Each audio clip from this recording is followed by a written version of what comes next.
Stop motion video is also called stop frame, and it's an animation technique that has existed for over a century. Filmmakers realized early on that they could create amazingly unique animations by simply starting and stopping their cameras.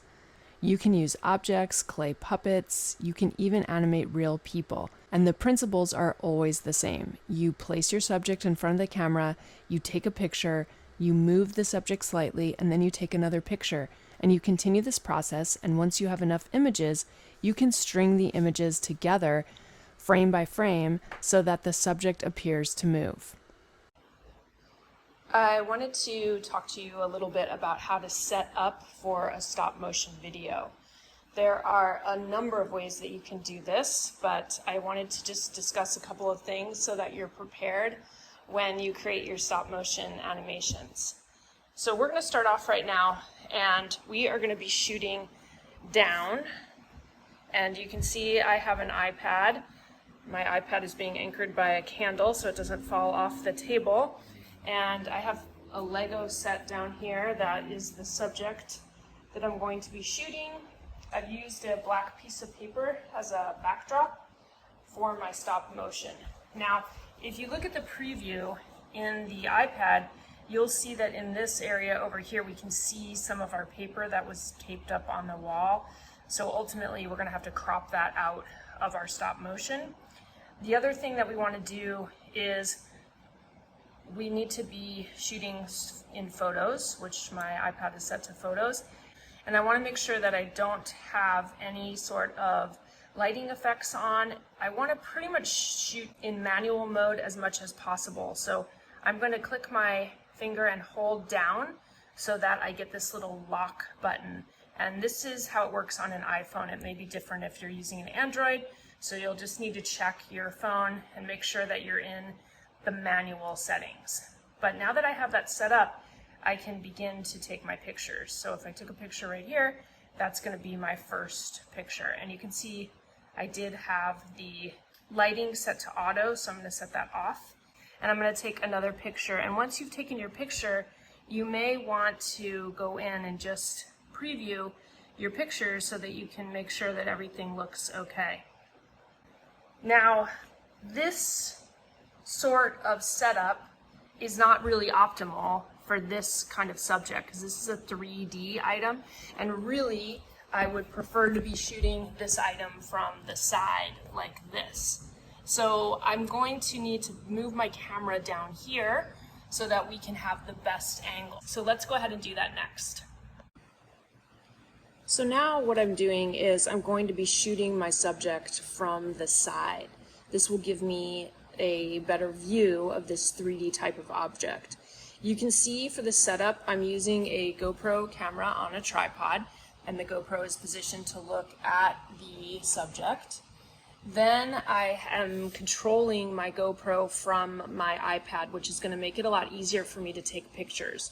It's really important when you're photographing your subject that the camera doesn't move at all or shake, and that's why we want to use a tripod.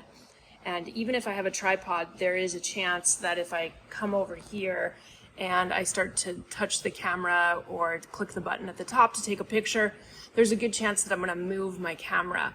So since I'm able to control my camera from my iPad or my phone, I can go ahead and just take a picture right there. And this will give me a preview of what the picture is going to look like. And I can basically photograph all of the instances of the images that I need.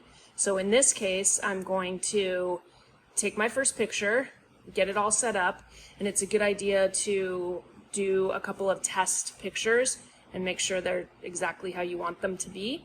And then we would go and slightly move the Lego set. So once the object has been moved, I'm going to come in again and take my next picture.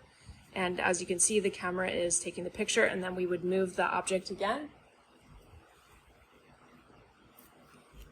And we would just continue to take the pictures, and we would do that as many times as we needed to, taking the pictures and making adjustments. You're going to want to make sure that when you have taken a few pictures, you go in and you check them out and make sure that the lighting is okay.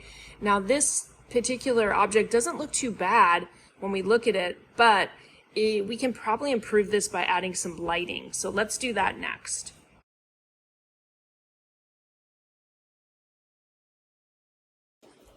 Now you can see that I've added a couple of lights. Now my particular setup is just a mismatch of what I have in my house. I didn't buy anything special. So I have a couple of lights, and you can see this light, I don't have a tripod for it, so we've gone ahead and set it up on a Lego piece so that it's pointing at our subject. And then my other light across the way is offering some light as well. So if we take a look at our preview, you can see that the object is lit in a better manner. So lighting really helps. When you're thinking about setting up your shot, you want to think about the lighting of the area. If you're shooting by a window or outside, the lighting could definitely change. So you want to be in control of all of these things as much as possible. And if you have any lights that you can set up just so your scene is consistent, that's going to definitely give you better results. All right, now I'm going to be doing a cutout stop motion animation. So I have everything pretty much set up the way I want it to. And as you can see, this time I am using just a generic phone holder. I have it attached to my counter. Here is the phone. I'm using the camera app on my phone, and I have my setup down below. I sometimes like to have a ruler, so when I move things, I kind of get an idea of how much I'm going to move things. These are all the pieces that I'm going to be using for my stop motion. And I also have a light up here, and I've just duct taped this down onto the counter so that it's helping to light my scene. Now the problem with this setup is that if I go to take a picture, you'll see that my camera kind of bumps around and moves. That's going to be a problem when we do our stop motion. So what I'm using is I'm going to be using my watch, and I can basically take pictures using my watch. So I just clicked it and it just took a picture on my phone, and this will ensure that the phone is not going to move. So that's going to be a really good setup for us to have for this particular stop motion. So now that you understand the process, I'm going to go ahead and make the stop motion happen, and I'll just show you a little snippet of what this might look like so you can get an idea of how you could set up your own stop motion projects.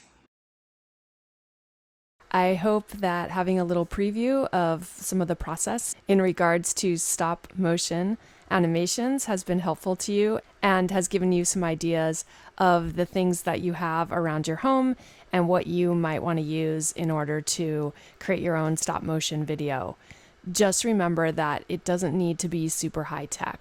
You don't need to use fancy equipment. You can just kind of make things happen with what you have around your house. So have fun with the process, and I can't wait to see what sort of creative things you'll create.